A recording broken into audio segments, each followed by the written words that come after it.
Assalamualaikum warahmatullahi wabarakatuh.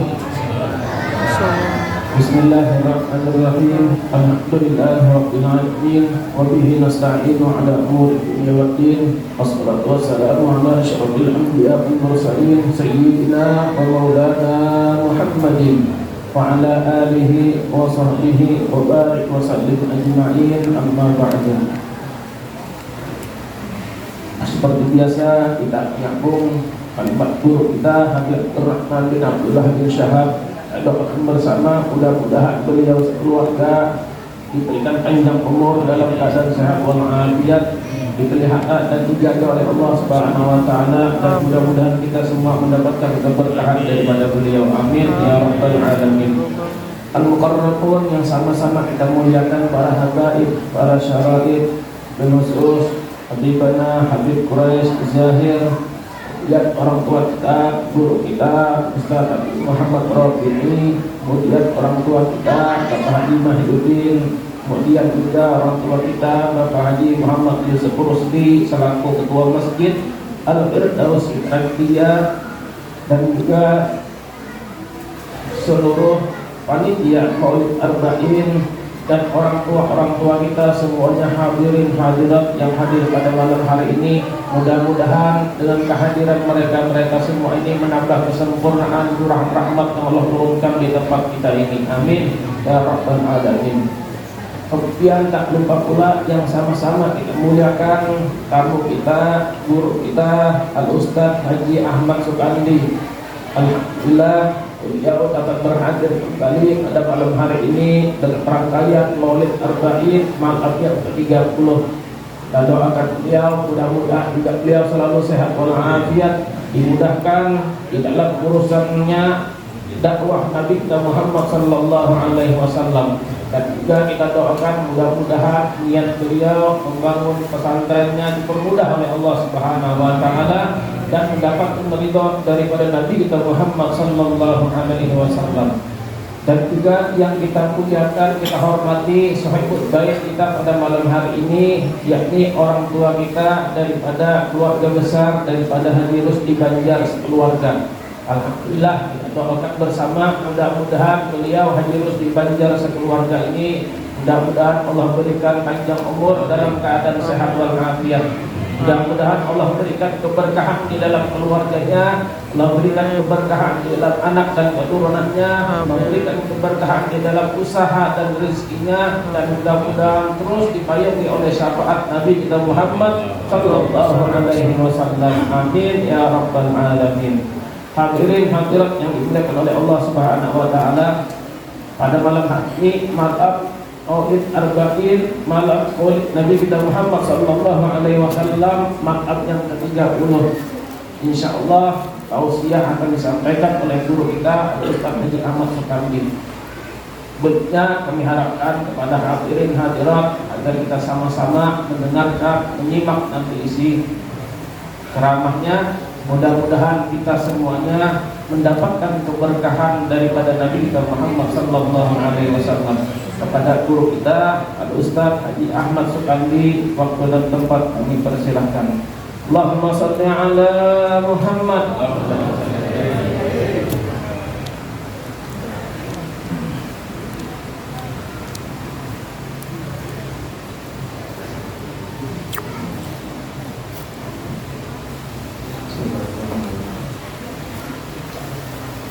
Assalamualaikum warahmatullahi wabarakatuh. Waalaikumsalam warahmatullahi wabarakatuh. Bismillahirrahmanirrahim. Alhamdulillahirabbil alamin. Alhamdulillahilladzi wa kafa wa salatu wassalamu ala asyrafil anbiya'i wal mustafa Sayyidina Muhammadin wa ala alihi wa ashabihi ahli sidqi wal wafa. Qala rabbi shrah li sadri wa yassir li amri wahlul 'uqdatam min lisani yafqahu qawli. Subhanaka la 'ilma lana illa ma 'allamtana innaka antal 'alimul hakim. Wa la haula wa la quwwata illa billahil 'aliyyil 'azim. Sadaqallahul 'azim wa sadaqa rasuluhun nabiyul karim. ونحن على ذلك من الشاهدين والشاكرين والحمد لله رب العالمين. Al mukarramin wal mukarramat, para habaib, para syarihat, para alim ulama, para tuan guru, para asatidz wa asatidzah, para ustaz wal ustadzah wal hujjah wal hajjah. Wabil khusus atau mukarramun guru kita Kiai Haji Rabi ini, mudah-mudahan selalu beliau panjang umur dan diberikan istiqomah oleh Allah Subhanahu wa taala, dan juga yang sudah hormati bersama cucu daripada cucu baginda Rasul kita yang pada malam hari ini tidak bisa disebutkan satu persatu. Wabil khusus Abu Quraisy yang semua hadir, kita doakan mudah-mudahan umur sehat selalu. Amin. Dan juga para tuan guru semua yang pada malam hari ini tidak disebutkan satu persatu, tapi tidak semua orang rasa hormat pada semuanya. Dan juga para sesepuh yang sama-sama hadir, wabil khusus para pengurus Masjid Al-Firdaus Kota Jajaran yang sama hadir pada kesempatan malam hari ini, yang kesemuanya insya Allah sehat selalu dan diberikan oleh Allah kelancaran dalam segala urusan, dan mudah-mudahan diberikan usahanya diberikan kelancaran, dan mudah-mudahan yang menghasilkan dari usahanya diberikan keberkahan di dunia maupun di akhirat. Amin ya rabbal. Dan juga yang saya hormati tidak lupa sahibul hajat Ayahanda Haji Rusdi Banjar, dan juga putrinya Ibunda Asri yang insya Allah di luar ada, yang saya hormati, dan insya Allah kita doakan mudah-mudahan keluarga beliau diberikan kesehatan selalu oleh Allah, anak cucu yang soleh-solehah, dan mudah-mudahan semua diberikan kelancaran dalam usahanya, dan diberikan tentunya diberikan keberkahan dalam segala aspek usaha, dan diberikan husnul khotimah. Amin ya rabbal alamin. Hadirin wa hadirat rahimakumullah, mohon maaf kalau misalkan ada yang tidak terbaca dan terbawa karena memang buku Al-Zin ketinggalan di mobil. Tapi insya Allah kita mau mulai dengan hormat pada semuanya insya Allah. Amin ya rabbal alamin. Hadirin wa hadirat rahimakumullah, untuk kedua kalinya saya bisa berhadir dalam Maulid Arba'in ini. Alhamdulillah, terima kasih. Mungkin enggak bosan ya? Bosan ya lihat dulu nih. Kalau bosan balik ke dulu nih. Insya Allah kita semua diberikan oleh Allah Subhanahu wa taala, takdir diberikan oleh Allah bisa bertemu di tempat yang barokah, di tempat yang baik, di tempat yang bersih. Mudah-mudahan kita pun nanti di tempat yang bersih pula kita bertemukan di surga Allah. Amin. Tidak hentinya saya gembira dalam keadaan seperti ini. Tentunya ini adalah bagian kebahagiaan yang tentu tidak akan bisa dibandingkan dengan apapun, karena ini bagian daripada maulid Nabi Muhammad SAW. Karunia yang paling besar, karunia yang tidak ada harga, karunia yang tidak bisa dihargai dengan apapun. Ini ketika kita mengadakan maulid Nabi Muhammad SAW.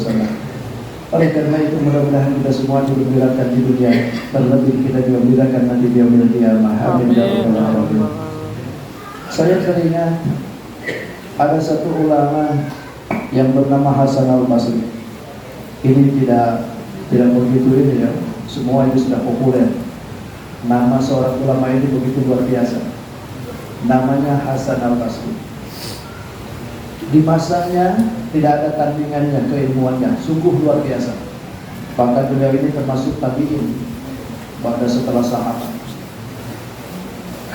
Sekehebatan yang diberikan oleh Allah Subhanahu wa taala kepada umat Nabi Muhammad yang bernama ulama Hasan Al-Basri ini, begitu hebatnya sehingga kalam-kalamnya, nasihat-nasihatnya bukan hanya pada masanya diambil, bahkan sekarang, bahkan mungkin yang akan datang pun selalu diambil, bahkan diikuti. Tidak terlontar satu kata yang tidak sia-sia dari beliau. Selalu dijadikan rujukan, selalu dijadikan nasihat, selalu dijadikan untuk iktibar, bahkan dijadikan pedoman dalam kehidupan. Saya tertarik dengan apa yang dikatakan salah satunya aja, karena banyak sekali beliau ini mengutip dalam bahasa nasihat ini. Ada 3 hal yang beliau itu nasihatkan untuk kita semua tentunya. Yang pertama kata beliau menyebutkan man la adaba lahu la ilmalah. Kata beliau, siapa orang yang tidak punya adab tata krama, maka la dinalah, tidak ada, wala ilmalah, tidak ada ilmu baginya. Tidak ada tata krama, tidak ada kesopanan, maka ilmu hilang. Kalau kita rujuk ini, kok bisa ya? Gara-gara tata krama ilmu jadi hilang. Oh, ternyata beliau ini bukan sembarang ucapan, karena memang inilah puncak daripada segala keilmuan itu. Bukankah akhlak? Bukanlah puncak dari segala keilmuan itu adalah adabiyah. Makanya pantas seorang yang tidak punya adab, tidak punya tata krama, mohon maaf, ilmunya setinggi apapun, tugasnya mungkin hebat, berderet, bahkan detailnya pun panjang betul, habis bulian semua. Tapi ketika adab itu hilang, maka itu semua tidak dinilai. Makanya hormatan yang paling pertama itu adalah adabiyah. Maka pantas Habib Umar pernah menyebutkan kan, aku lebih menghargai orang yang bodoh tapi beradab ketimbang orang pintar tapi tidak beradab. Kenapa bisa seperti ini? Karena ini adalah puncak dari segala ilmu. Nabi Allah Adam alaihissalam belakangan kan, iblis duluan, malaikat duluan. Begitu datang Adam, kok suruh hormat ke Adam? Ada apa ini? Salah satunya adalah bentuk karena karunia ilmu kan? Ilmu yang diajarkan oleh Allah Subhanahu wa taala karena Nabi Adam alaihissalam. Ketika Nabi Adam diajarkan wa 'allama Adam al-asma'a kullaha, ketika itu seluruhnya nama diajarkan oleh Allah kepada Nabi Adam alaihissalam. Tapi pengajarannya bukan kayak kita pangus, pulpen, hafalin, setoran, enggak. Hafalinnya langsung masukkan ke hati. Tahu seluruhnya nama-nama yang disebutkan, yang diciptakan oleh Allah. Nabi Adam tahu. Bahkan bukan hanya tahu dia sama namanya, bahkan berikut dengan faedahnya. Dan ini tahu nggak? Tahu nih, apa nih pisang? Pisang itu terbuat dari apa? Tahu ada tuh. Kaifiatnya untuk apa? Dan tahu tuh ada. Disebutin semua. Lalu summa aradahum 'alal malaika. Kemudian disodorkan itu pertanyaan kepada malaikat. Kenapa malaikat itu disodorkan pertanyaan itu? Karena awalnya protes dikit kan. Malaikat karena senang. Kenapa engkau ciptakan makhluk yang akan selalu mengocorkan darah kan? Wa yasfikud dima. Wa nahnu nusabbihu bihamdika wa nuqaddisu lak. Sementara kami memuji engkau, memuji-muji engkau, bahkan mensucikan engkau. Kenapa mesti tidak kami gitu yang jadi khalifah? Begitu disodorkan ternyata malaikat gak bisa apa-apa. Lalu apa ucapannya? Qalu subhanak la ilma lana illa ma 'allamtana innaka antal alimul hakim. Kata malaikat, subhanallah, la ilma lana, kami tidak ada yang tahu. Tidak ada bisa apapun kami ini kecuali illa ma 'allamtana, kecuali apa yang kau ajarkan kepada kami. Itu artinya ketika malaikat saja ketika disodorkan pertanyaan itu tidak bisa apa-apa. Tapi Nabi Allah Adam alaihissalam sungguh luar biasa. Tapi begitu dilontarkan kepada Adam kembali, Adam disebutkan seluruhnya. Beres Nabi Adam menyebutkan, akhirnya apa? Seluruh malaikat disuruh sujud oleh Allah Taala. Kenapa? Lantaran malaikat ini diajarin oleh Adam. Bentuk daripada pengajaran itu Adam mengajarkan, berarti malaikat yang diajarkan. Berarti kalau orang yang diajarkan itu adalah muridnya. Berarti kalau murid dengan guru identiknya harusnya hormati guru. Makanya pantas itu malaikat disuruh sujud ke Adam. Hormati itu Adam. Ilmu sudah tinggi, hebat luar biasa, hormatnya ada, mulia itu malaikat. Tapi tengok iblis, illa iblis, kecuali iblis, aba wastakbara wa kana minal kafirin. Dia enggak mau. Padahal kalau menurut keilmuan, iblis lebih hebat daripada malaikat juga. Bukankah iblis ini pernah jadi dosen malaikat, no? Jadi dia sebagai dosennya. Berapa ribu tahun tuh iblis pernah mendoseni itu malaikat. Belajar ke iblis semua. Diajarin sama dia. Ilmunya tinggi, ilmunya luar biasa. Tapi ketika Allah suruh dia sujud ke Adam untuk menghormati adabiahnya, tapi ternyata Adam hilang. Ilmunya pun ternyata tidak ada penghormatan bagi dia. Nauzubillah summa nauzubillah. Maka pantaslah manda ada beradu la ilmu. Orang yang tidak punya adabiyah maka ilmunya. Maka belajarlah kita ini, ya paling tidak beretika. Dalam pelajaran selalu diajarkan tata krama. Bahkan saya orang tua dulu kalau lagi duduk orang tua akan suruh rambut, suruh puntel gitu. Kalau dulu, kalau sekarang hidungnya aja sampai ke tempat pun. Anak-anak sekarang sikat habis aja dah. Kalau dulu disuruh gitu. Memang itu bukan bagian daripada syariat, memang itu adalah adatnya. Akan tetapi itu bagian dari akhlak itu juga. Karena kalau seandainya ada juga orang yang macam begini kan, tapi tujuannya ngejek juga. Tapi itu adalah bagian adabiyah yang diturunkan kepada adat. Makanya adat kita adat ketimuran.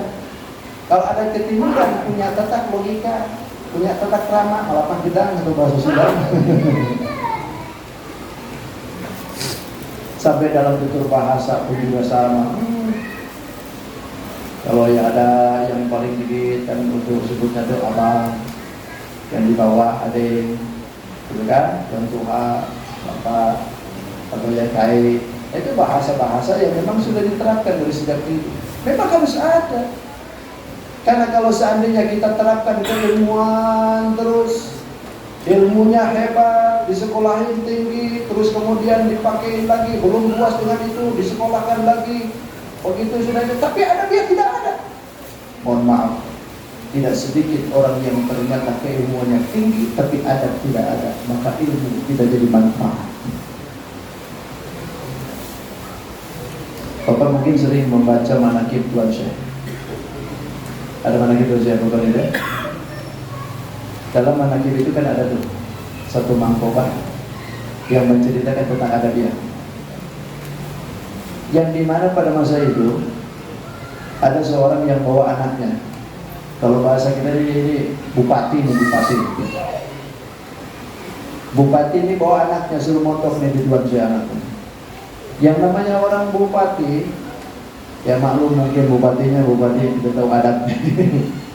Pengennya anak ini dimuliakan, pengennya diistimewakan, kamarnya sendirian, makannya sendirian, pokoknya paling istimewa dah. Masuk ke pondok situ pengen diistimewakan, pokoknya berapapun biayanya dia bayar. Tapi begitu sudah masuk ke pondok Tuan Syekh, ternyata yang dibuktikan pada kenyataannya tidak ada yang begitu. Semua sama pokoknya. Teman terlihat begitu, terlihat dulu begitu. Gak boleh ada yang beda-beda, ya kan, tentang anak pejabat ini lalu diistimewakan, itu bahaya. Semua sama pokoknya. Makan sama, minum sama, pokoknya di situ-situ aja semua. Sepanjang waktu berjalan terus. Suatu ketika ada yang tidak suka dengan Tuan Syekh. Makanya tidak suka itu, ketidaksukaan dengan kiai itu bukan dari sekarang aja Pak. Dari dulu juga sudah sama. Jadi tidak asing lah. Biasa aja kalau begitu. Ini Tuan Syekh pangkat ulama yang besar, waliullah, wali kutub, tapi ada aja yang tidak suka. Tapi dikorek-korek kesalahan Tuan Syekh tidak ketemu. Akhirnya adalah ketemu dengan anak itu, yang dia tahu bahwa anak itu adalah anak yang harus diistimewakan oleh Tuan Syekh. Tapi kenyataannya tiap hari tidak diistimewakan. Kata dia, nah ini nih, bisa dari satu jalan nih. Laporin sama dia nih, berangkat ke Mahulu. Diberitakan ke ayahandanya tentang perilaku Tuan Syekh dengan anaknya. Bahkan diceritain setiap harinya, yang menimbulkan ayahnya itu benci dengan Tuan Syekh. Akhirnya datang ke pondok. Begitu datang ke pondok, ceritalah dia. Pas begitu datang ke pondok, pas anaknya lagi makan dengan Tuan Syekh. Lagi makan nih, lagi makan ayam bakar. Cuman ada yang aneh, tulangnya dimakan sama anaknya, dagingnya dimakan Tuan Syekh. Tulang, yuk makan, daging sini. Makan kita. Kira-kira Pak, kalau Bapak macam begitu, itu anak mau diapain nih? Dilanjut apa ditarik nih? Kalau Bapak lihat macam begitu. Wah, Begitu sudah liatin anaknya macam begitu, geramlah dia, lalu ngomonglah macam-macam tuh. Lu kayak orang DPR yang marah-marahin guru tuh dulu, tuh yang viral tuh. Macam begitulah, sobralnya ngomong itu dia. Gak jauh juga ya, yang begitu. Ngomong macam-macam dia, macam-macam. Biarkan. Begitu sudah selesai, Tuhan saya satu kata saja. Kalau engkau tidak suka anakmu diginikan, angkat kaki dari sini sekarang. Bawa. Oke, kalau begitu, angkat. Dia angkat sudah, pulang. Begitu di jalan, lagi asik, ngobrol gitu. Bapaknya ini punya permasalahan segudang dalam masalah agama. Ada yang tidak ngerti dalam agama. Dipertanyakan ke yang lain, tidak puas jawabannya. Barangkali ke anaknya, ditanyain ke anaknya. Begitu ditanyain ke anaknya, Masya Allah, ini anaknya bisa jawab. Semua yang dipertanyakan, dalilnya keluar, Qurannya keluar, hadisnya keluar, ijma'nya keluar, kiasnya keluar, semuaan keluar. Mikir dia dalam otak, astagfirullahaladzim, ini anak saya dikasih tulangnya aja segini pinternya, apalagi dagingnya. Mikir akhirnya dalam pikirannya, saya salah. Akhirnya sudah begitu meratapi, udah pulang, nggak jadi gua balik, pulang mati balik. Ngapain lagi? Datang ke pondok lagi. Dengan harapan anaknya ini diterima lagi. Gak terjadi pulang, gak jadi balik. Pokoknya terima lagi di situ. Minta maaf, minta halal, minta ampun ke Tuhan Syaikhul Qadir Al-Jilani. Sampai anaknya akhirnya minta diterima lagi di pondok situ. Tapi apa yang terjadi? Kata Tuhan Syekh, mohon maaf Tuhan, saya bukan tidak mau untuk mendidik anakmu lagi. Saya bukan tidak mau untuk menerima anakmu lagi. Tapi aku lihat di Lauh Mahfuz, Allah sudah tutup keilmuanku untuk anakmu lantaran ketidaksopananmu dengan aku. Allahumma sholli ala sayyidina Muhammad. Allahumma sholli wa sallim alaihi. Coba. Allah tutup keilmuan anaknya gara-gara ketidaksopanan bapak. Maka berangkat dari belajar ini, tentu kita sebagai orang tua, jangan sampai dah kita ini menghalangi kemanfaatan ilmu yang sudah didapat oleh anak kita. Caranya gimana? Anak kita disuruh beradab, tapi yang paling penting adalah bapaknya dan ibunya harus beradab juga. Datang anak kita pengajian itu jangan sendirian. Kadang-kadang maaf guru ngaji itu, ini anak siapa ini? Ini datang anak siapa, sudah lama ngaji, kok gak tahu ini anaknya siapa? Jangan sampai seperti itu, Pak. Datangkan anak kita dengan kiainya. Kemana yang dituju? Datang ke situ, Assalamualaikum Pak Yai, mohon maaf ini anak saya, namanya si An. Ini anak saya ini masih kosong Pak Yai, otaknya kosong, hatinya kosong. Saya ini ukur bisanya, bajuin, makanin, ya itulah yang saya bisa. Saya tidak bisa mendidik anak saya Pak Yai. Begitulah harusnya itu bahasanya tuh. Saya tidak bisa, saya tidak ahli dalam Quran, tidak ahli dalam fikih, saya juga bisa. Bahkan saya tidak ada waktu untuk mendidik anak saya. Oleh karena itu Yai mohon terima anak saya.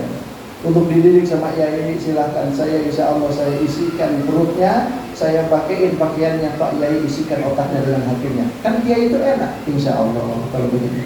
Saya terima anaknya dengan kekosongannya, insya Allah saya terimakan, dan saya akan isikan hatinya dengan pikirannya, dengan ilmu, dan jangan lupa sampean pun isi dompet saya dengan pikiran. Kan sama-sama tuh. Dia tidak ada waktu lantaran usaha memikirkan anaknya, kita pun juga sama sebagai kiai tidak ada waktu untuk usaha lantaran memikirkan anaknya. Jadi harus sama pikirin tuh. Jadi kadang-kadang Masya Allah datang nggak pernah datang ke situ, anaknya datang sendiri, giliran juga dipintain iuran sebulan sekali juga nggak pernah dapat, gilirannya kasih 7 bulan sekali baru dapat. Ini masalah adanya begini. Makanya mana ada balahullah malah percuma kita punya keilmuan yang begitu tinggi, tapi kalau ada dia tidak ada, mau jadi bersama Allah. Tapi yang kedua, pesan 10 nih.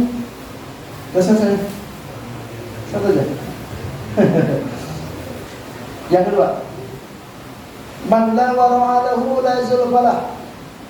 Yang kedua kata Hasan Al-Basri, siapa orang yang tidak wara', tidak apik, tidak hati-hati dalam hidupnya, la yazul fala, tidak ada kedudukan tinggi di sisi Allah Subhanahu wa taala. Kenapa mesti harus apik dulu? Lantaran keapikan inilah yang akan mengangkatkan derajat kita. Kalau seandainya kita ini tidak apik dalam apa yang dimakan, apa yang diminum, apa yang dipakai, tentu nggak bakalan bisa memberikan derajat. Sehebat apapun kita berdoa ke Allah, kalau seandainya tidak apik, nggak bakalan bisa. Kita berdoa ke Allah tengah malam, nangis luar biasa. Tapi yang dihasilkan makanan dari yang haram, yang dipakai dari yang haram. Maaf, kita berdoa ke Allah, nangis. Gak bakalan itu doa dikabul oleh Allah. Kenapa? Karena wudhu kita hasil nyuri daripada air. Atau misalkan kita ini berdoa ke Allah, lalu kita ini nyuri lampu dari PLN. Ada nyuri lampu?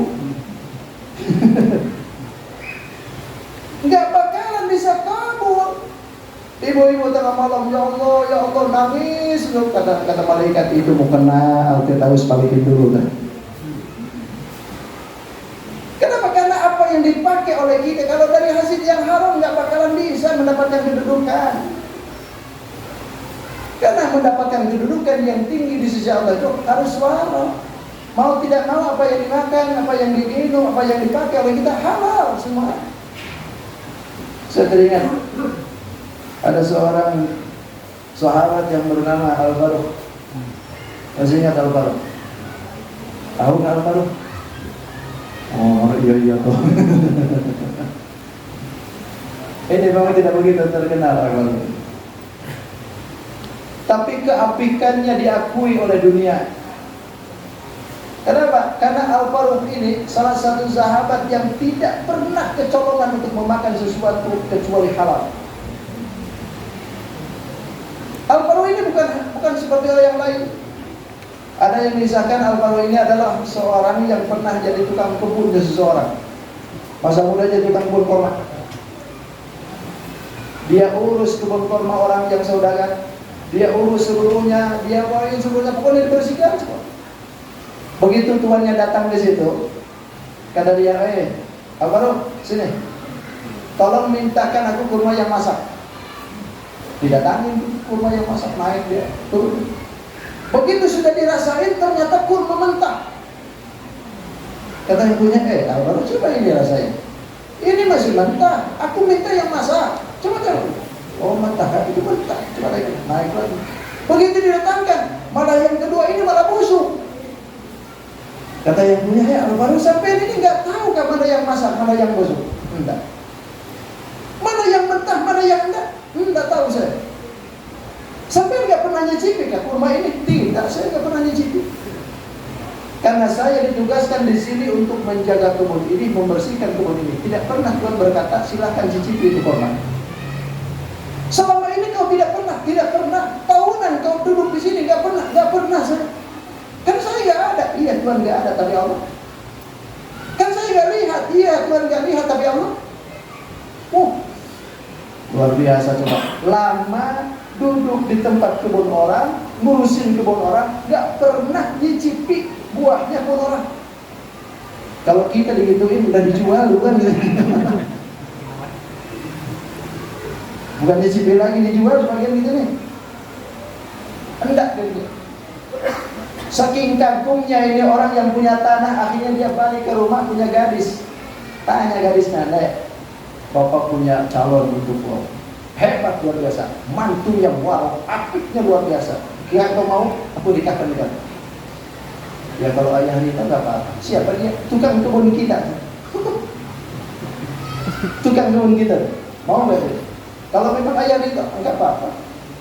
Oh, orang tua dulu begitu, anak dulu begitu. Nah kalau anak sekarang, yang mau nikah itu siapa? Gitu. Anak dulu nggak begitu. Begitu dikatakan, oke, layan itu. Jadi itu singkat cerita nikah dah. Begitu sudah nikah hebat berdasarkan apa yang disebutkan tadi itu. Siapa orang yang tidak apik tidak ada kedudukan tinggi. Berarti kalau apik ada kedudukan tinggi. Nih dibuktikan sama dia. Begitu apik dalam hidupnya tidak pernah memakan buah orang, ternyata bukan hanya kebunnya yang dikasihkan, gadisnya pun dikasihkan ke dia. Kira-kira kalau mau nambah begitu caranya, Pak.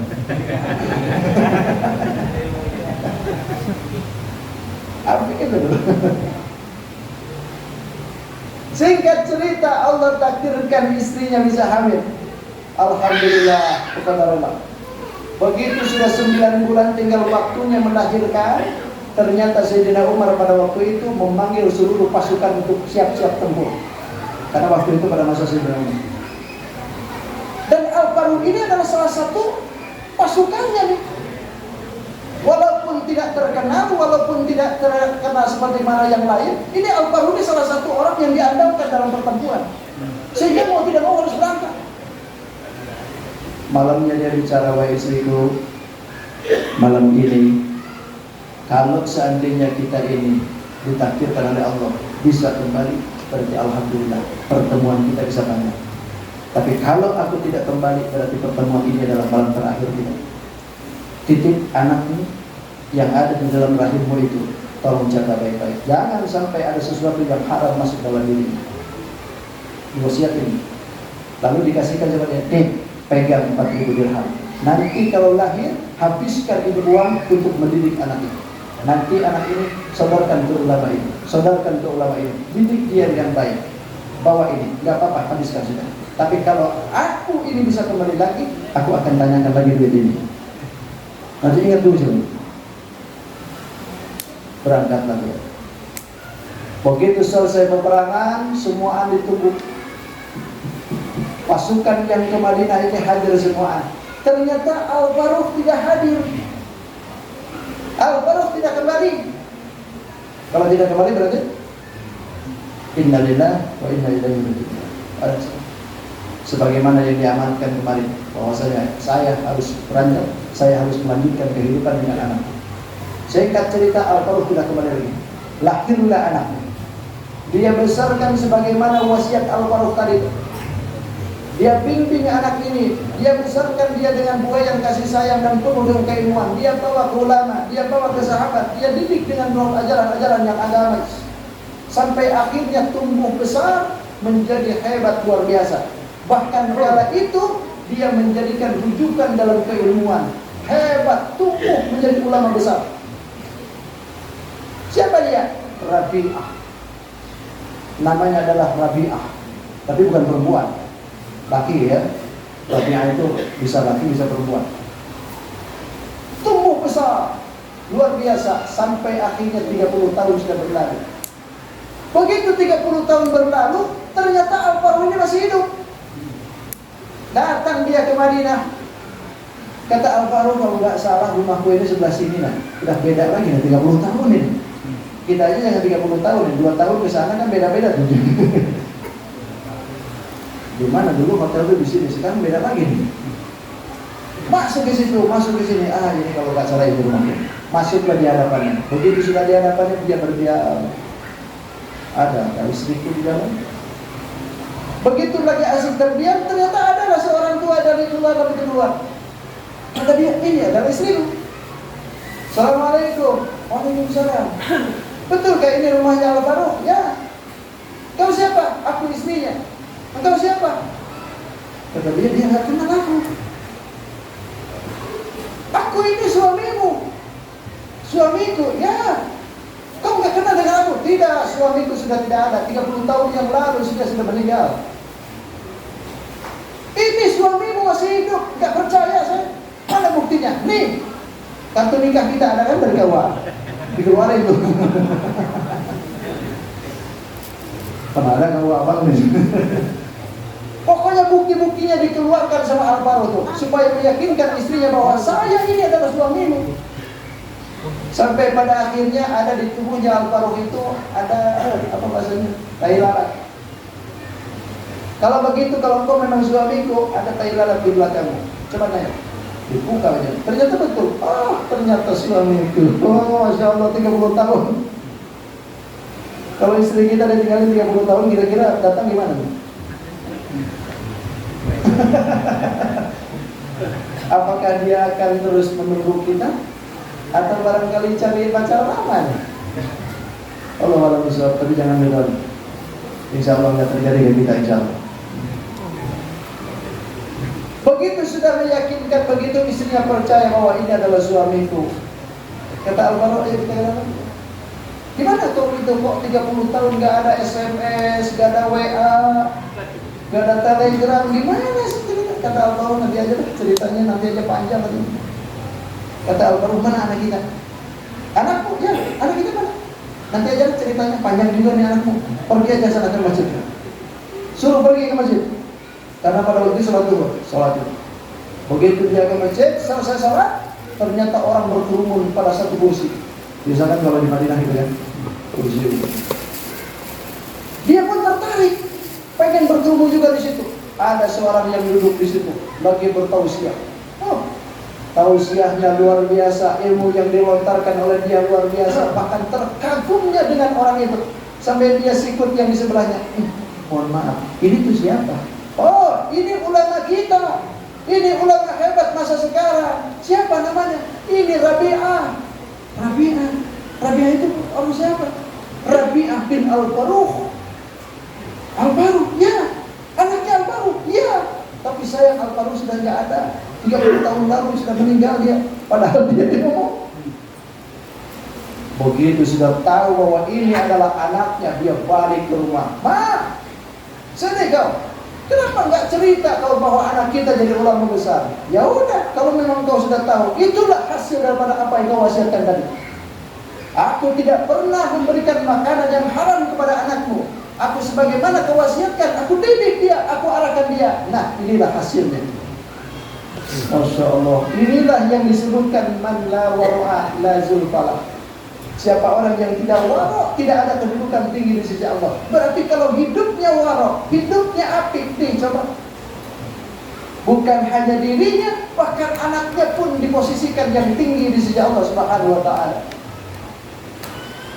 Bahkan muridnya, bukan hanya pada masa itu orang yang kumpul di situ. Ternyata muridnya ada yang lebih hebat lagi yang dijadikan raja. Siapa? Imam Malik.